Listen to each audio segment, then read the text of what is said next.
BJP పాలిత రాష్ట్రం ఉత్తరాఖండ్లో ఉమ్మడి పౌర స్మృతి అమల్లోకి వచ్చింది. దానిలోని విధి విధానాలకు సంబంధించి పోర్టల్ను ముఖ్యమంత్రి పుష్కర్ సింగ్ ధామీ ఆవిష్కరించారు. యూసీసీ ద్వారా పౌరులందరికీ సమాన హక్కులు, బాధ్యతలు దక్కేలా చూస్తానని సీఎం పుష్కర్ సింగ్ ధామీ తెలిపారు.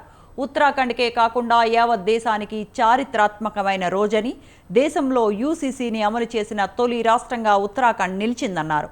ఉమ్మడి పౌర స్మృతి అమలులో నిజమైన మహిళా సాధికారత కనిపిస్తోందని తెలిపారు. వారి హక్కులను కాలరాసే బాల్య వివాహాలు, ట్రిపుల్ తలాక్, విడాకులు, ఆస్తుల వారసత్వం, బహుభార్యత్వం వంటి దురాచారాలను పూర్తిగా రూపుమాపటానికి యూసీసీ తోడ్పడుతుందని ధామీ తెలిపారు.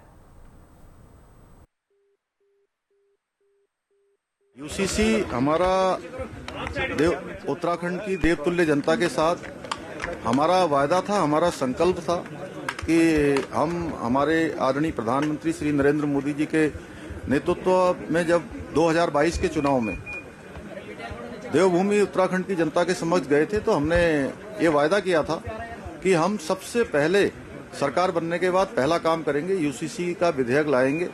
हम यूसीसी का विधेयक लेकर आए और उस पर सभी ड्राफ्ट कमेटी ने ड्राफ्ट बनाया, विधेयक पास हुआ, राष्ट्रपति महोदय की मंजूरी मिल गई, एक्ट बन गया।